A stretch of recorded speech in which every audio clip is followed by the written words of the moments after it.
안녕하세요. 오늘 저희가 함께 살펴볼 주제는요, 여러분이 보내주신 자료죠. 심내치료 전문 서적의 일부인데, 바로 무시형 애착 경향을 가진 분들의 내면 세계, 그리고 관계 맺는 방식에 대한 이야기입니다. 네, 오늘 이 주제로 깊이 있는 이야기를 나눠보겠습니다. 네. 겉으로 보기에는 뭐랄까 되게 혼자서도 잘 지내고 누구한테 기대는 모습도 별로 없어 보이는데 사실 그 안에는 굉장히 복잡한 심리가 숨어 있다고 하더라고요. 그래서 오늘 저희는 이 자료를 바탕으로요. 그 특징이 뭔지, 또 관계에서 어떤 어려움을 겪는지, 그리고 어쩌면 변화의 가능성까지도 함께 좀 탐색해 보려고 합니다. 듣다 보시면 주변의 누군가 아니면 어쩌면 내 모습과도 좀 연결되는 지점을 발견하실 수도 있을 것 같아요. 자, 바로 시작해 볼까요? 우선 무시형이라고 하는 이 개념부터 좀 명확히 해야 할 것 같아요. 자료를 보니까 이분들이 감정적으로는 좀 거리를 두고 독립적인 모습을 보이는 경향이 있다 이렇게 나와 있네요. 네, 맞습니다. 표면적으로는 나는 뭐 누구한테 의존할 필요 없어, 혼자가 편해, 이렇게 생각하고 또 말하는 경향이 있죠. 관계 자체의 중요성을 좀 낮게 보기도 하고요. 네네. 그런데 여기서 진짜 흥미로운 점이 있어요. 겉으로 보이는 모습하고 속마음이 다를 수 있다는 겁니다. 겉과 속이 다르다고요. 그건 좀 더 설명해 주실 수 있나요? 네, 그게 이제 생리학적인 연구들을 보면 좀 단서가 나오는데요. 예를 들면 어떤 스트레스 상황에서요. 겉으로는 굉장히 침착하고 아무렇지도 않아 보여요. 그런데 실제로는 심장 박동수가 막 빨라진다거나 뭐 스트레스 호르몬 수치가 높아진다거나 몸은 긴장 상태를 보인다는 거죠. 아. 마치 난 괜찮아 이렇게 말은 하는데 몸은 사실 나 힘들어 이렇게 외치고 있는 거랑 비슷하다고 할까요? 그렇군요. 그러니까 이게 그분들이 감정을 아예 못 느끼는 게 아니라 오히려 그 감정에 압도될까 봐 두려워서 애써 외면하거나 억누르려는 경향이 있다는 그런 강력한 증거가 될 수도 있는 거죠. 특히 타인과 깊이 연결될 때 느껴지는 그런 감정들을 느끼거나 표현하는 걸 더 꺼리게 되는 거고요. 아, 그러니까 감정을 피하려고 에너지를 엄청 쓰고 있는 상태일 수도 있겠네요. 마치 눈에 보이지 않은 벽을 계속 쌓고 있는 느낌이랄까요? 그렇죠. 네. 이런 경향은 그럼 왜 생기는 걸까요? 제가 얼핏 보니까 어린 시절 경험하고 관련이 깊다고 하던데요. 네, 맞습니다. 핵심 원인은 주로 이제 초기 애착 경험에서 찾을 수 있는데요. 어린 시절에 아이가 자신의 감정이나 뭐 욕구를 표현했을 때요. 주 양육자, 보통 부모님이시겠죠? 그분들로부터 지속적으로 좀 무시당하거나 아니면 아예 거부적인 반응을 경험하게 되면요. 네. 아이는 내가 기대봤자 소용이 없구나. 혹은 내 감정을 드러내는 건 좀 위험한 일이구나. 이렇게 학습하게 되는 거죠. 의존하고 싶은 그런 자연스러운 마음이 계속 좌절되다 보면 점차 그런 내면의 신호 자체를 좀 차단하고 난 혼자 해결해야 해. 이런 식의 생존 전략을 발달시키게 되는 겁니다. 그렇군요. 그리고 이게 이제 성인이 되어서도 관계를 맺는 방식, 특히 친밀함에 대한 어떤 두려움이나 회피로 나타나는 경우가 많은 거죠. 와, 그렇다면 이런 내면의 어떤 역동을 가진 분들과 깊은 관계를 맺는다는 게 특히 상담이나 치료처럼 감정적인 교류가 아주 핵심적인 관계는 정말 쉽지 않겠어요. 네, 맞습니다. 치료자는 어떤 점에 특히 좀 주의를 기울여야 할까요? 자료에서도 치료자의 역할이 아주 중요하다고 강조하고 있던데요. 네, 맞아요. 치료 과정 자체가 이분들에게는 굉장히 큰 도전일 수 있습니다. 왜냐하면 기본적으로 관계의 가치를 좀 낮게 보고 거리를 두려는 경향이 있으니까요. 그렇죠. 그래서 치료자는 우선 그분들의 언어, 그 너머를 읽으려는 노력이 필요합니다. 감정을 말로 표현하는데 굉장히 서툴기 때문에 아주 미묘한 비언어적인 신호들 있잖아요. 예를 들면 뭐 대화 중에 시선이 어떻게 움직이는지, 얼굴 표정에 아주 짧게 스치는 변화들, 자세라든가 목소리 톤의 미묘한 떨림 같은 것들이요. 네네. 이런 신호들에 극도로 민감하게 주의를 기울여야 합니다. 그분들이 차마 말로는 하지 못하는 감정, 예를 들어 그 안에 숨겨진 슬픔이나 뭐 수치심 같은 것들을 치료자가 먼저 알아차리고 조심스럽게 거울처럼 비춰주는 게 중요해요. 혹시 지금 조금 불편하신가요? 와 같지요. 아, 말하지 않는 것을 읽어주는 거군요. 그런데 아까 말씀하신 것처럼 이분들은 감정을 피하려는 경향이 강하다고 하셨잖아요. 네. 그럼 그렇게 감정을 딱 비춰주면 오히려 더 방어적으로 나오거나 어쩌면 나 치료 그만할래? 이렇게 되지는 않을까요? 네. 정말 중요한 질문이십니다. 그래서 아주 섬세한 균형이 필요해요. 자료에서는 공감적 직면이라는 개념을 제시하는데요. 공감적 직면이요? 네. 이게 뭐냐면 내담자의 그런 방어적인 태도, 그 이면이 있는 고통이나 두려움을 충분히 공감해주면서도 동시에 그 방어 기제가 현재 관계에 미치는 영향이라던가 그것 때문에 놓치고 있는 것들을 조심스럽게 함께 탐색하는 과정입니다. 그러니까 무조건 방어를 다 받아주는 것도 아니고요. 그렇다고 막 비난하면서 허물려고 드는 것도 아니에요. 예를 들면 혼자서 모든 걸 다 해결하려고 애쓰시는 모습이 얼마나 외롭고 또 힘드셨을지 좀 짐작이 갑니다. 그런데 혹시 그런 모습 때문에 때로는 누군가에게 좀 도움을 받고 싶은 마음조차 표현하기 어려우실 때도 있지는 않으신가요? 뭐 이런 식으로 접근을 하는 거죠. 와, 핵심은 안전하다는 느낌 속에서 그동안 애써 외면해야만 했던 감정들을 조금씩 마주하고 통합하도록 돕는 데 있습니다. 공감하면서도 직면한다? 와, 듣기만 해도 정말 어려운 줄타기 같다는 생각이 드네요. 치료자가 그 사람에게 중요한 사람으로 이렇게 자리 잡는 것, 그 자체가 어쩌면 첫 번째 큰 허들일 수도 있겠어요. 바로 그 지점이 치료의 어떤 역설이자 핵심이라고 할 수 있습니다. 관계를 회피하려는 사람에게 치료자다 중요한 사람이 되어야 한다는 게 좀 모순처럼 들릴 수 있죠? 네, 그렇죠. 하지만 바로 그 중요함이 변화를 위한 가장 강력한 지렛대가 되는 겁니다. 신뢰할 수 있는 안전한 관계 안에서 과거에 상처받았던 경험과는 다른 새로운 관계 경험을 제공하는 것, 그게 바로 치유의 시작이니까요. 사실 내면에는 관계는 불편하고 위험하지만 동시에 깊이 연결되고 싶은 그런 모순된 갈망이 공존할 수 있거든요. 치료는 바로 이 양가 감정을 안전하게 탐색해 나가는 여정인 셈이죠. 관계의 어려움 이면에 그런 복잡한 속마음과 또 역사가 있다는 걸 이해하는 게 정말 중요하겠네요. 듣고 보니까요. 이런 분들이 관계에서 사용하는 좀 독특한 방어 방식들이 있을 것 같아요. 자료에서도 몇 가지 패턴을 소개하던데 그거 좀 더 자세히 들여다볼까요? 평가절하, 이상화, 통제 뭐 이런 것들이 언급됐었죠? 네, 맞습니다. 이 방어 패턴들을 이해하면 그분들의 관계 방식을 좀 더 깊이 있게 이해하는 데 도움이 됩니다.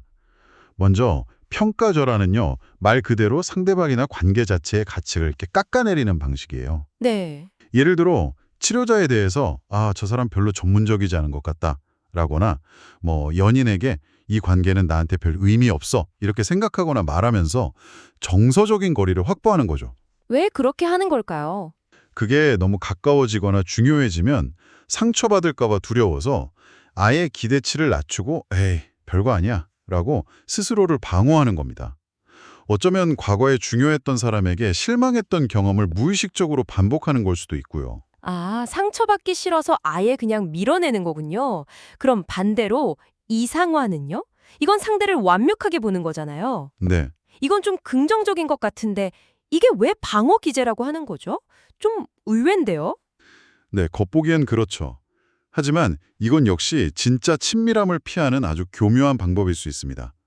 상대를 완벽하고 흠없는 존재로 딱 만들어버리면 나의 어떤 불완전함이나 약한 모습을 드러낼 필요가 없어지잖아요. 또 상대가 완벽하다면 내가 실망하거나 상처받을 일도 없을 거라고 무의식적으로 기대하게 되는 거죠. 즉, 현실적인 관계의 어떤 복잡함이나 어려움을 마주하지 않고 안전한 거리를 유지하려는 시도인 셈입니다. 그렇군요. 그 자료에 나온 앤드류 사례처럼요. 치료자를 막 완벽한 어머니처럼 이상화하다가 그 감정이 너무 강렬해지니까 부담을 느껴서 갑자기 치료를 중단해버린 경우도 있었죠. 이상화가 때로는 관계를 끝내는 이유가 되기도 합니다. 와, 완벽하게 보는 것 자체가 거리를 두는 방식일 수 있다니 정말 놀랍네요. 그럼 마지막으로 통제 패턴은 어떤가요? 이건 말 그대로 관계를 좀 조종하려고 하는 건가요? 네, 그렇습니다. 관계의 주도권을 주려는 경향인데요. 예를 들면 대화 주제를 꼭 자기가 정하거나 만나는 시간이나 연락 빈도를 일방적으로 정하는 식으로요. 상대방에게 감정적으로 휘둘리거나 의존적인 위치에 놓이는 걸 극도로 불편해하기 때문에 관계의 틀이나 규칙을 자신이 통제함으로써 예측 가능성을 높이고 불안감을 줄이려는 시도인 거죠. 네. 이건 때로 어린 시절에 좀 통제적인 부모와의 관계 경험에서 비롯되기도 하고요. 그 자료에 나온 헬레나 사례였나요? 치료비 지불 방식 같은 어떻게 보면 사소해 보이는 문제로 힘겨루기를 하면서 관계를 통제하려 드는 모습으로 나타날 수도 있습니다. 와, 듣고 보니 평가절하, 이상화, 통제 이 모든 게 결국은 안전한 거리를 확보하고 상처로부터 자신을 보호하려는 그런 필사적인 노력의 다른 표현들이네요. 네, 그렇죠. 이런 패턴들이 꼭 치료실 안에서만 보이는 게 아니라 우리가 매일 만나는 사람들, 뭐 친구나 동료, 가족 관계 안에서도 충분히 발견될 수 있겠다는 생각이 들어요. 겉으로는 아무렇지 않아 보여도 속으로는 이런 복잡한 방어들을 사용하고 있을 수 있겠군요. 정확합니다. 그리고 중요한 것은 이런 방어들이 처음에는 다 나름의 이유와 기능을 가지고 발달했다는 점이에요. 아, 네. 하지만 시간이 지나면서 오히려 진정한 자기 자신을 만나고 타인과 깊이 연결되는 것을 가로막는 장애물이 되기도 하는 거죠. 그래서 치료의 중요한 목표 중 하나는 이런 방어 패턴들을 알아차리고 그 기능과 또 대가를 이해하면서 더 유연하고 건강한 방식으로 자신을 보호하고 관계 맺는 법을 배우는 것입니다. 그렇다면 이렇게 깊은이 뿌리 박힌 패턴을 변화시키는 데는 어떤 접근이 좀 도움이 될까요? 단순히 머리로만 이해하는 걸로는 좀 부족할 것 같은데요. 자료 후반부에 뇌과학 이야기가 잠깐 나오던데 그게 이 부분하고 관련이 있는 건가요? 네, 아주 흥미로운 연결점입니다.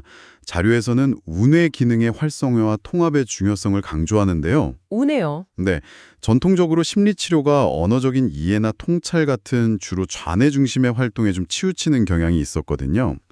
그런데 최근에는 관계 경험과 정서 조절의 핵심적인 역할을 하는 우뇌에 더 주목하고 있습니다. 아, 우뇌는 감정을 느끼고 처리하고 얼굴 표정이나 목소리 톤 같은 비언어적 신호를 읽고 다른 사람의 마음을 공감하고 또 내 몸의 감각을 알아차리는 등등 관계와 정서적 경험에 아주 필수적인 기능들을 담당합니다. 그러니까 우리가 흔히 뭐 가슴으로 느낀다거나 몸으로 안다고 할 때 활성화되는 영역이 주로 우뇌와 관련이 있다는 말씀이시군요. 네, 그렇다고 볼 수 있습니다.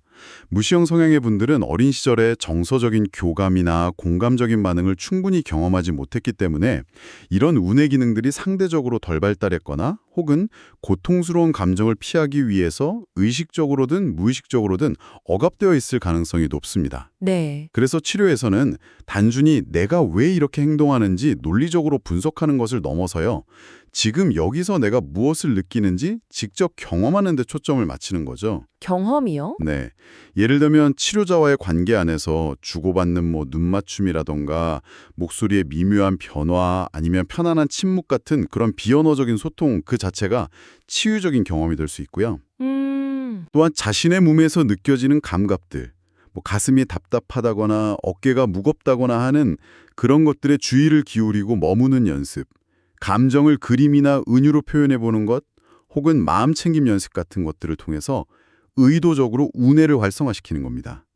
핵심은 억눌렀던 감정과 신체 감각들을 안전하게 다시 만나고 수용하면서 좌뇌의 이성적인 이해와 우뇌의 정서적인 경험이 균형을 이루고 통합되도록 돕는 것이죠. 결국 머리로 아는 것과 가슴으로 느끼는 것, 그리고 몸으로 경험하는 것, 이게 다 하나로 연결되는 과정이군요. 네, 맞습니다. 마치 좌뇌와 우뇌가 함께 이렇게 춤을 추는 법을 배우는 것처럼 들리네요. 네, 좋은 비유입니다. 오늘 저희는 무시형 애착이라는 창을 통해서 한 사람의 내면 세계와 또 관계 맺는 방식의 그 복잡성을 함께 탐색해 보았습니다.